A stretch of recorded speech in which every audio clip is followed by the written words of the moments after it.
Cześć, jesteśmy Asia i Przemek, witamy Cię w Kępie Marzeń. Jakiś czas temu kupiliśmy działkę na Sycylii na zboczu góry z budynkiem gospodarczym zwanym Magazino, który będziemy remontować, oraz przepięknym widokiem na morze. Zapraszamy Cię do śledzenia naszej włoskiej przygody.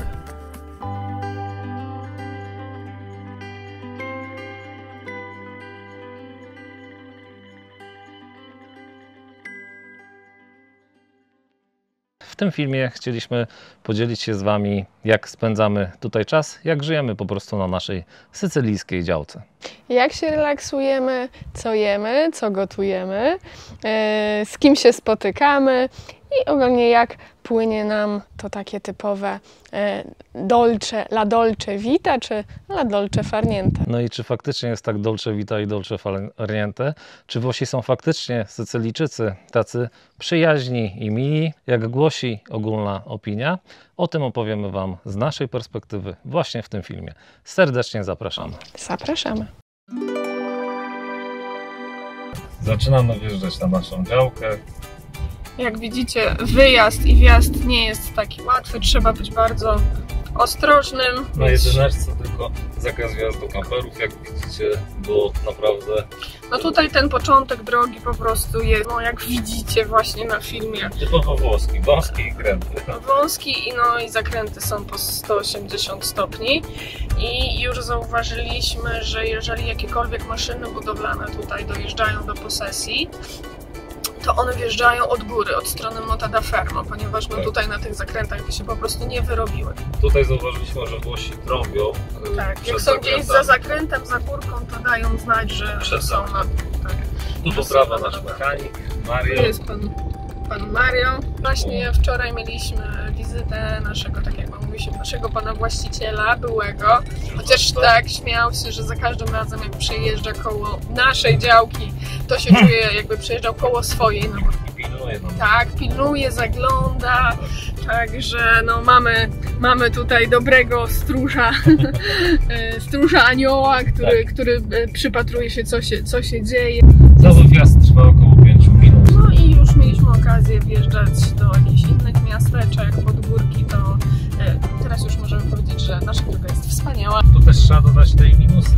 Jeżeli ktoś się boi takich wąskich, ostrych, stromych podjazdów, no to nie będzie się czuł tutaj komfortowo, trzeba do tego przywyknąć, więc nie same superlatywy i same ochy, achy. No i teraz pokazujemy Wam coś, co nas bardzo niemiło zaskoczyło, jak tu przyjechaliśmy. Tak jak widzicie, to jest pogorzelisko. Po miesiącu naszego tutaj bytowania już odrasta trawa. A w prawo mamy wjazdową To jest drogę wjazd do nas. No byliśmy w mega szoku. Tak no chciało nam się płakać tak naprawdę, jak to zobaczyliśmy.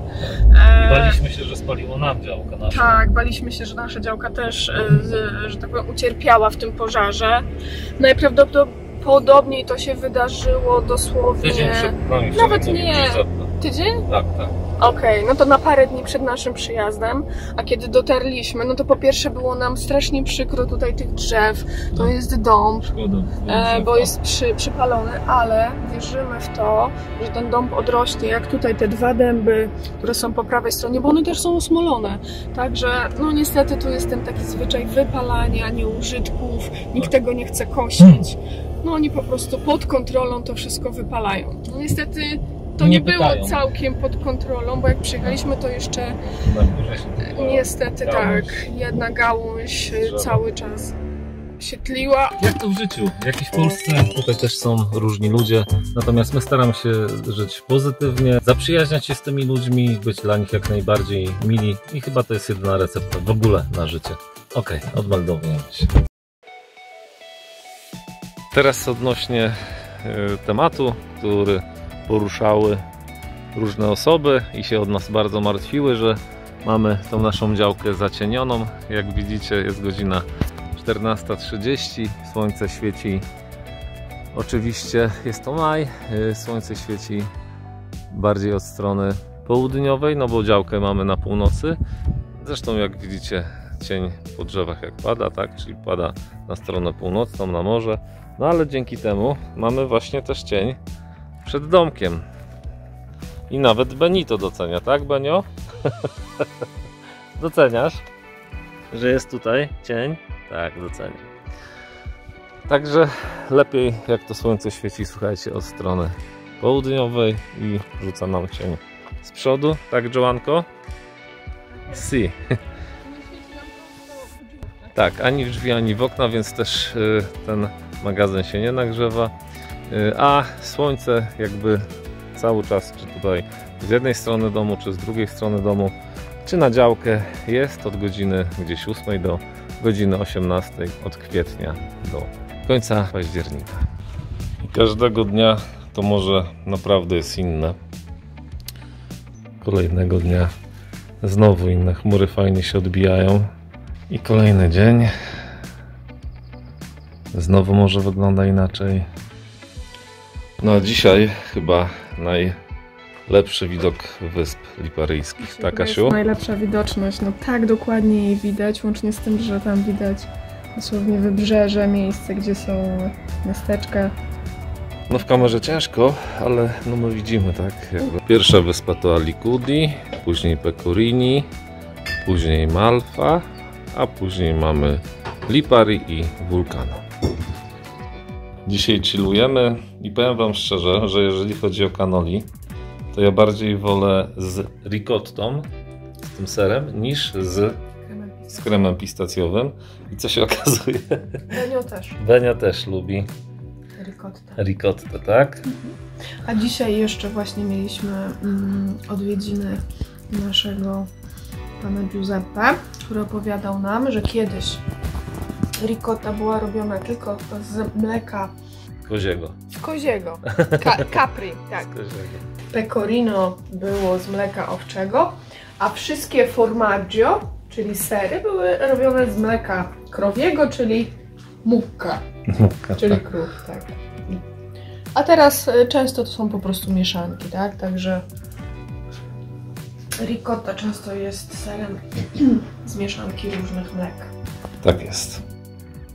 Ja sobie chilluję i oglądam film, a Asia z Benkiem przyjęli taką samą pozycję. Też chillują na łóżku.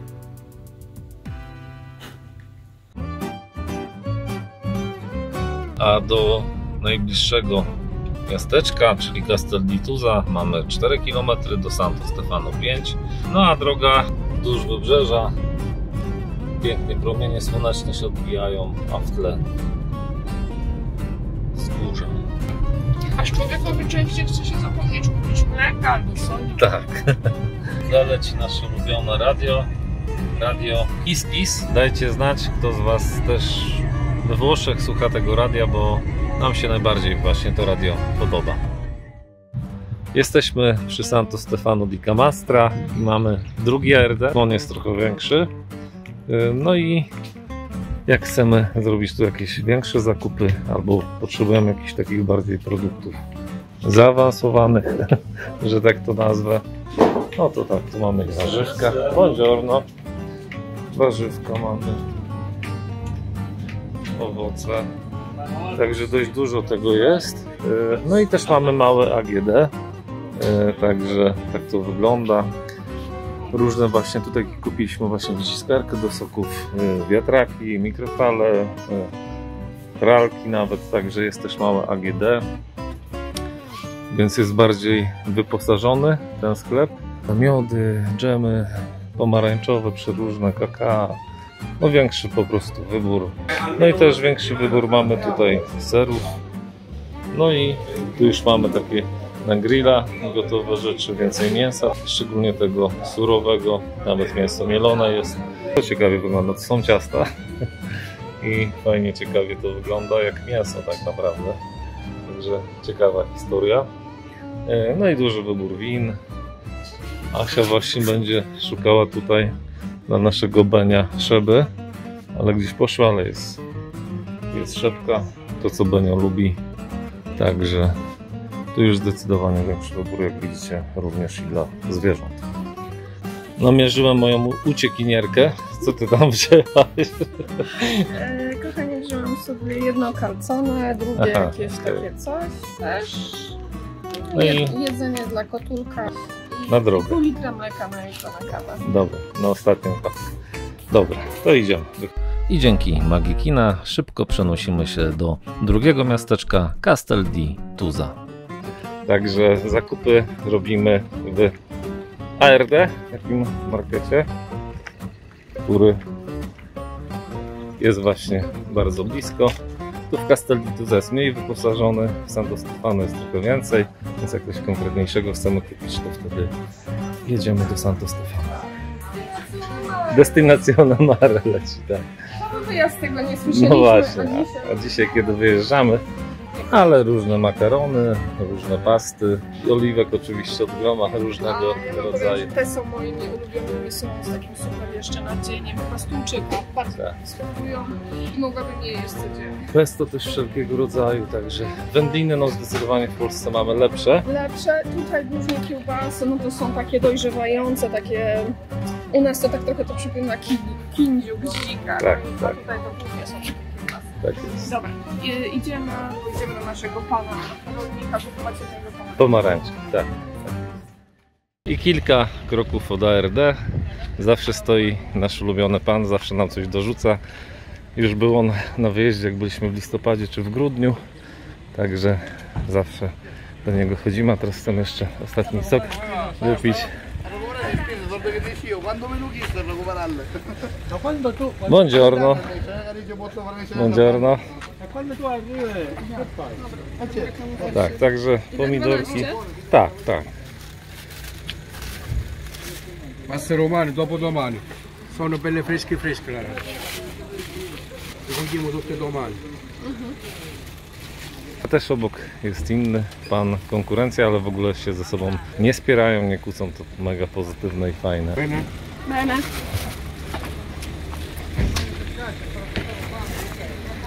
Zobaczymy ile wyszło? 2 kilo. Due. Okej. Si. Due i zobaczymy ile due kosztuje. I pan nam oczywiście jeszcze dorzuci. Pan od siebie zawsze dorzuca, także... Jak kupujesz 2, to dostaniesz 3. Grazie mille, grazie. Grazie signor.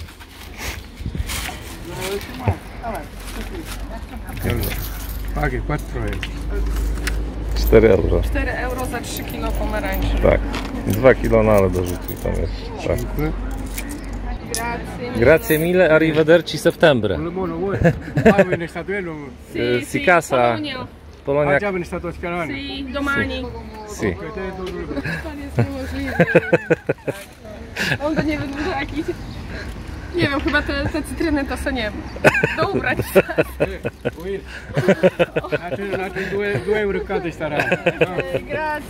Grazie mille, signor. Grazie mille, signor. Arrivederci. Wróciliśmy z szybkich zakupów. Pomarańczki u naszego ulubionego sprzedawcy zakupione i działamy teraz. Sok robimy. Tak, no nie da się przekazać tego zapachu przez ekran, ale już samo przecięcie powoduje, że te olejki eteryczne pomarańczowe się tu unoszą. No po prostu zapach jest przepiękny. No. Tak. Wyciskarka do soków zakupiona w ARD.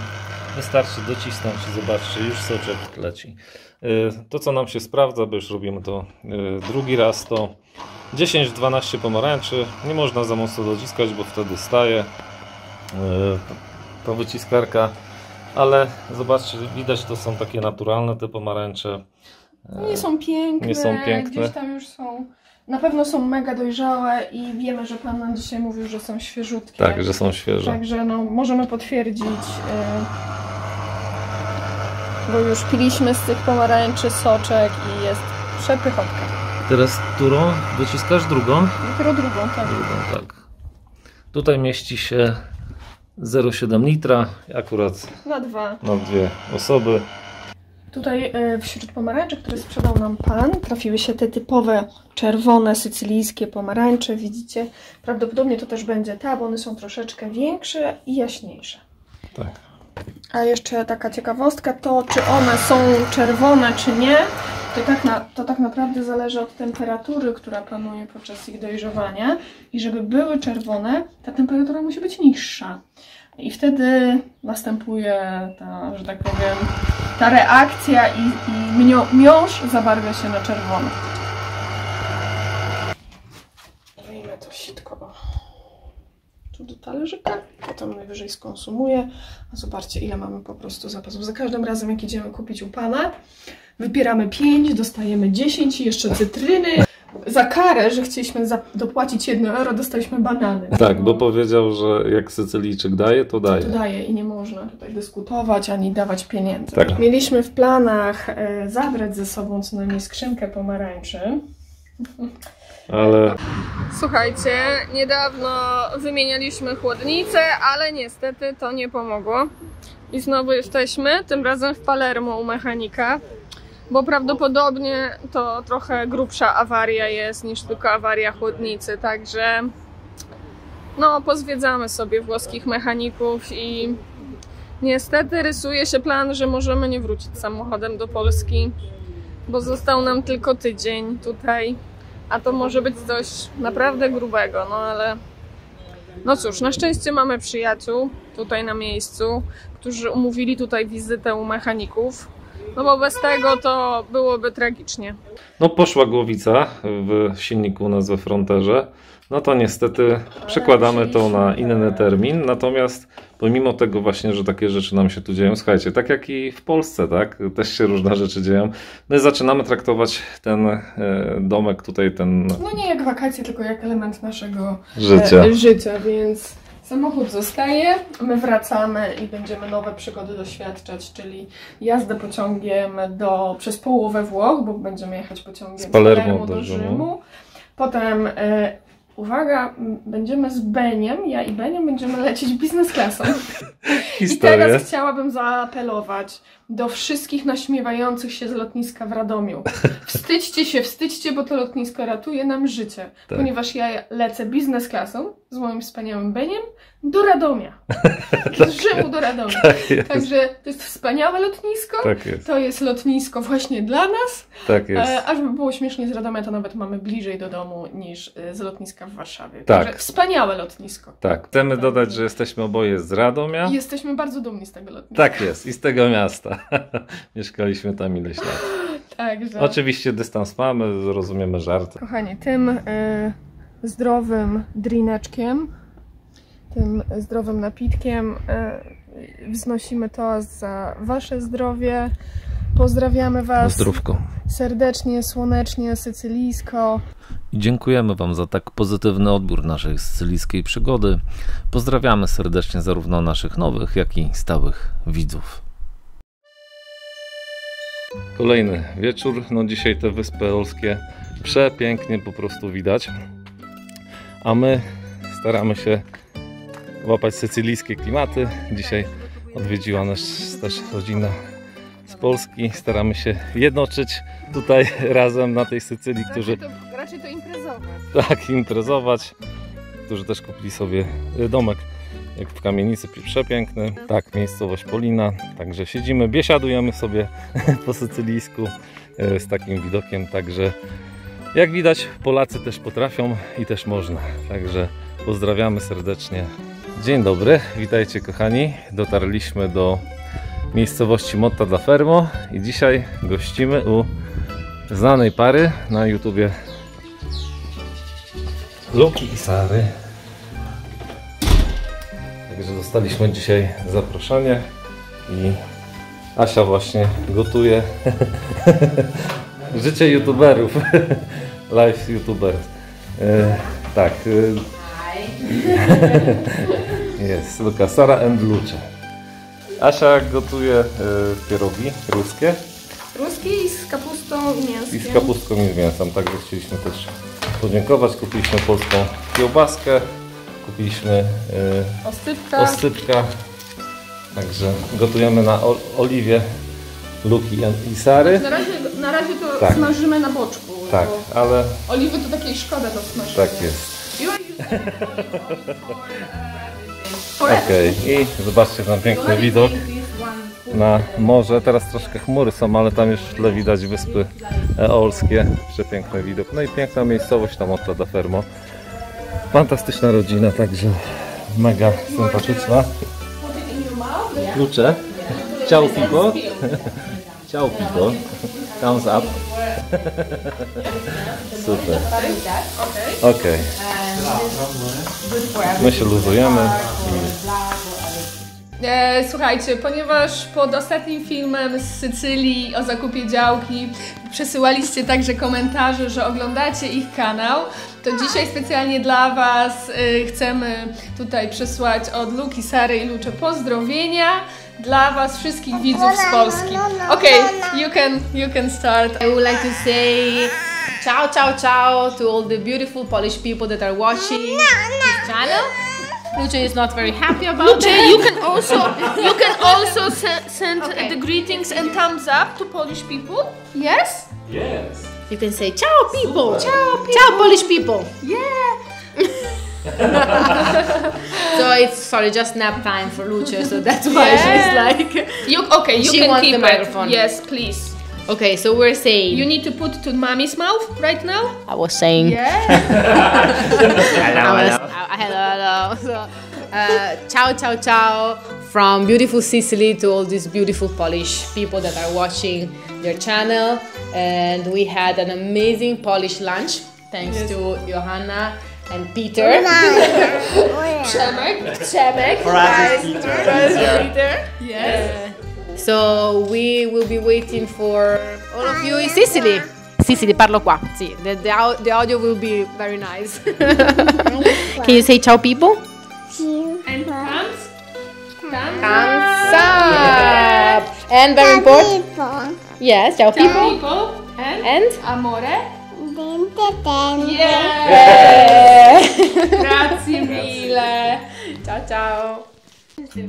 Dzisiaj dzień mamy pochmurny. Niestety na Sycylii nie każdy dzień jest słoneczny, ale można dzień zacząć miło i sympatycznie. Odwiedzili nas znowu Sara, Luka and Lucze i dzisiaj jemy sobie ciao. I dzisiaj jemy sobie naleśniki, pankejki, śniadanie takie tak.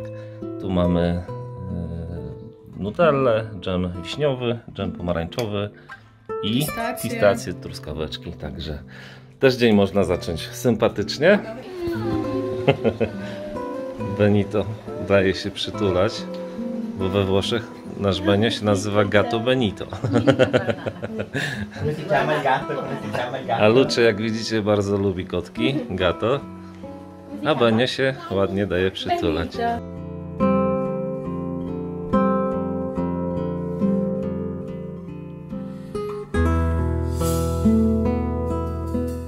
Właśnie byli u nas znajomi z Caronia, z Palermo, rodzice narzeczonej naszego wcześniaka. Właśnie jedliśmy sobie ciasteczka, kawkę i jeszcze dajemy na wynos. Także Antonella and Massimo. Our friends. No i tak wygląda prawie każdy nasz dzień, czyli przyjeżdżamy sobie tutaj właśnie pod tą restaurację naszą ulubioną, ponieważ jest tutaj właśnie bardzo blisko plaża, na której zazwyczaj po prostu snurkuję. Jak widzicie, jest godzina 10:30, jest pusto, co nas bardzo cieszy. Jest poniedziałek, więc nikogo nie ma dzisiaj. Nie, jest pan, on bardzo często bywa. Tak. Także tutaj się rozkładamy, jeżeli chodzi o plażę. Jak widzicie, jest oprócz kamieni jest trochę piasku, co prawda tego takiego szarego, wulkanicznego, no ale te skały uwielbiam po prostu, także spijamy kawkę i do morza, ale jeszcze parę lotów z drona.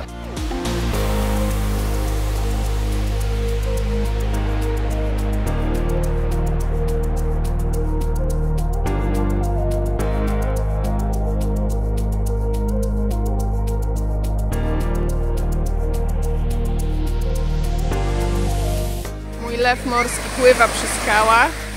Woda jest piękna, przezroczysta. Chyba pływanie to jego ulubiona wakacyjna aktywność. Jesteśmy pod ruinami tutaj zameczku. O, zanurkował.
Właśnie tak zjechaliśmy sobie mimochodem w niedzielę wieczorem, żeby coś zjeść, do Castel di Tusa i po prostu ilość samochodów nas tak zaskoczyła, że szok, że nie wiedzieliśmy, co się dzieje, ale okazuje się, że po prostu mają w Castel di Tusa święto.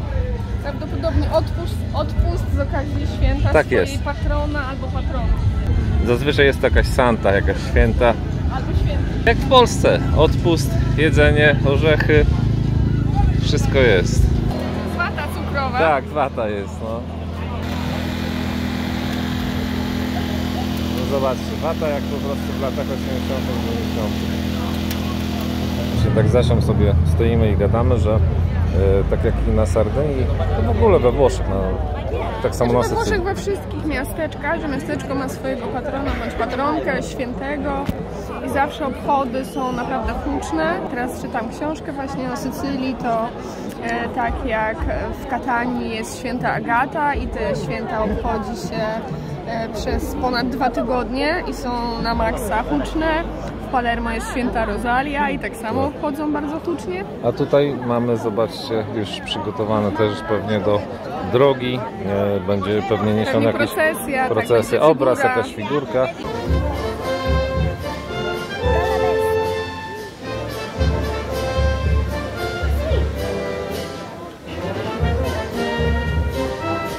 Księża się witają.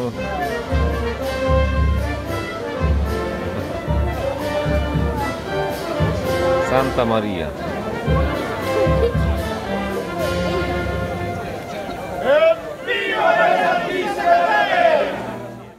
Byliśmy z imprezy i po drodze fajna wyspa Luce.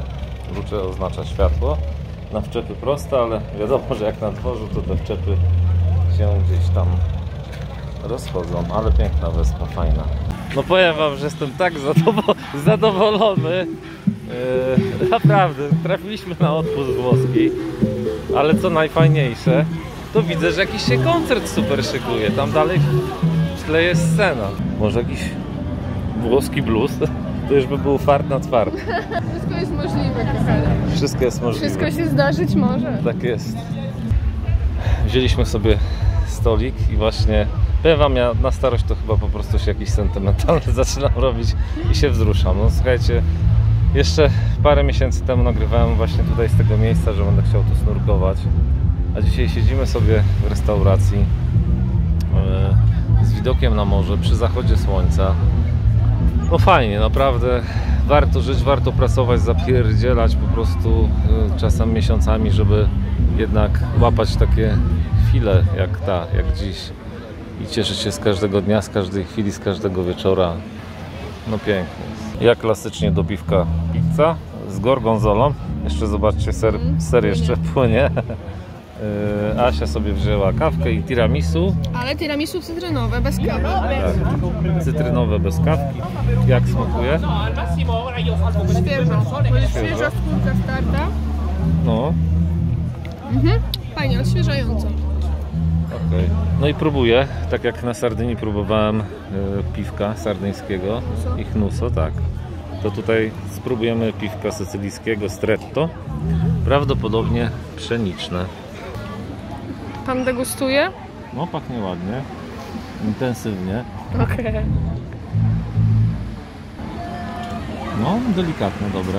Wiem, że dzisiaj w modzie nie jest pokazywanie na social mediach picia alkoholu, jest dzisiaj moda bez picia alkoholu. Natomiast ja często nie piję tego alkoholu, jedynie na wyjazdach. Może raz na 3 miesiące i to wszystko, ale piwko dobre, delikatne, także spoko. Cała impreza się przeniosła na tą miliczkę, także pięknie, fajnie podświetlone. Buble, wafle, takie gofry. Nad polskim morzem są gofry, a nad włoskim morzem Buble. są... Buble. O. Grazie. Pokaż. No na grubo. Czekamy 1,5 godziny na koncert. Było pusto. 22:45 i dopiero ludzie się zebrali. I ci Włosi naprawdę siedzą, balują do dość późna. No i wreszcie zespół wyszedł. Zobaczymy, jak będzie grało.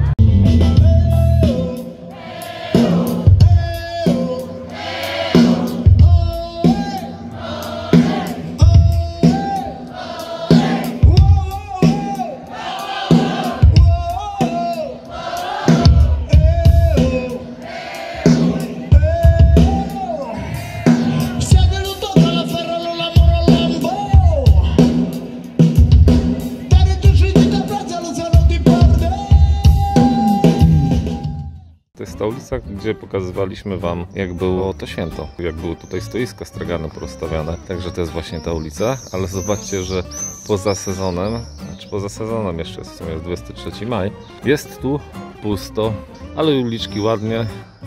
A przez to, że jest pusto, to dla nas jest super, bo my jesteśmy dziki. Ale piękne kamieniczki. Także taka kameralna ta miejscowość, jak Wam już wspominaliśmy. I też ma zamek. I też ma zamek, właśnie idziemy zobaczyć zamek, obejrzeć.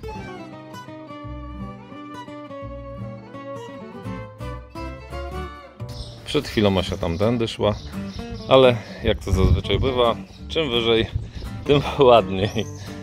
Tu mamy punkt panoramiczny, no właśnie Castel di Tusa, to miasteczko, plaże, Punto Panoramico.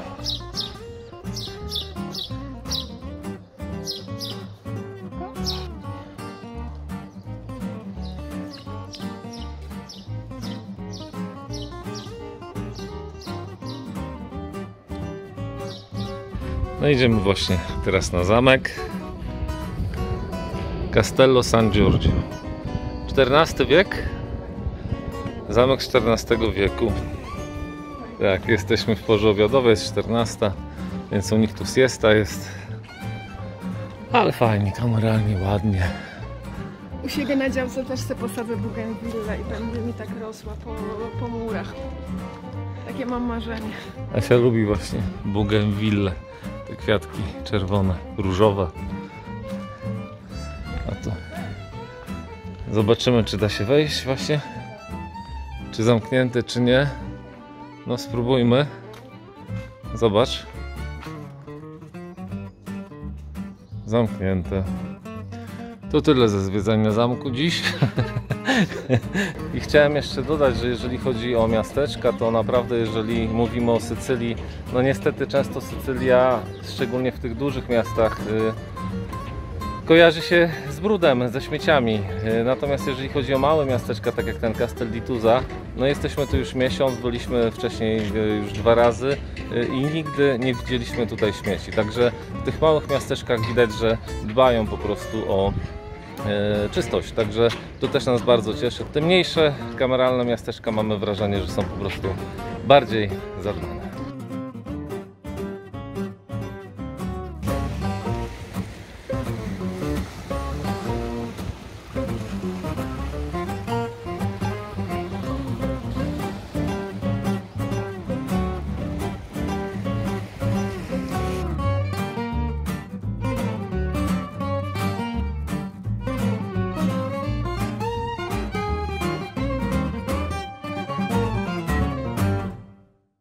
Ostatniego dnia przyjechaliśmy sobie na piramidę na zachód słońca, 38 stopni. Chciałem Asi pokazać, jak tu pięknie z tego miejsca jest.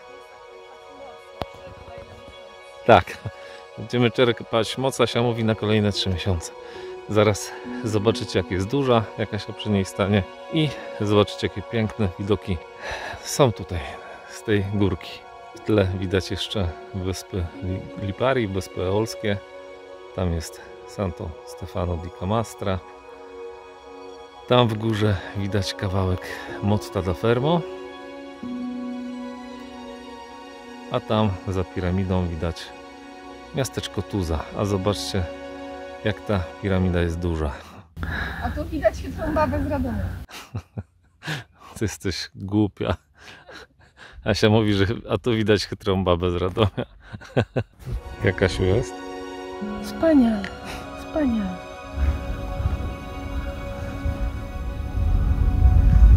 Słyszysz, jak ta piramida dźwięki wydaje od wiatru? Jakby burza była, nie? No.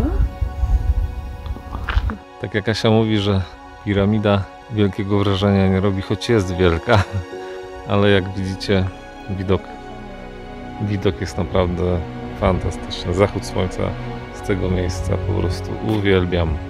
No i od tej strony właśnie zachodniej jest tutaj autostrada, która prowadzi od Palermo do Messyny. Tam, gdzie promienie słońca padają, jest miasteczko Castel di Tusa. No i piękny zachód.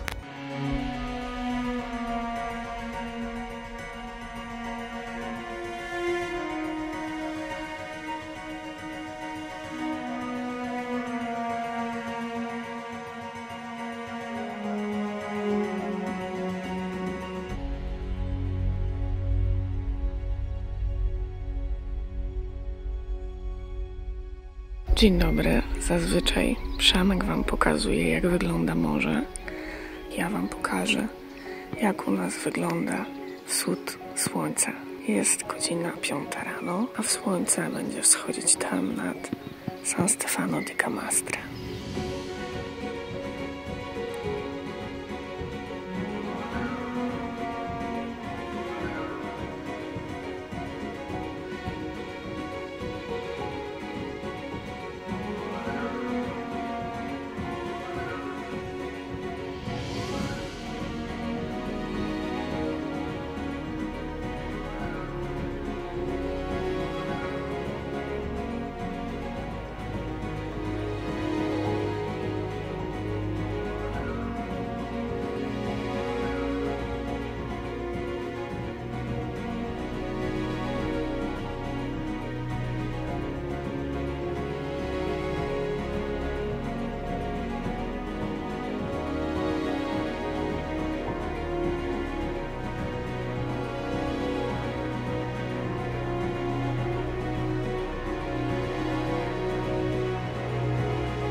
Dzień dobry.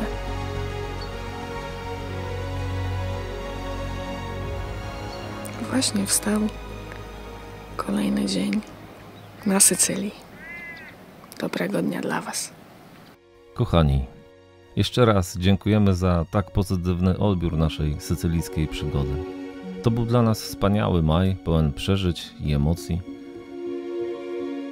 Z łezką wokół żegnaliśmy naszą słoneczną wyspę, ale postaramy się wrócić do Was z naszym drugim sezonem już na jesień. Dobrego i spokojnego czasu dla Was, kochani, wolność i pokój.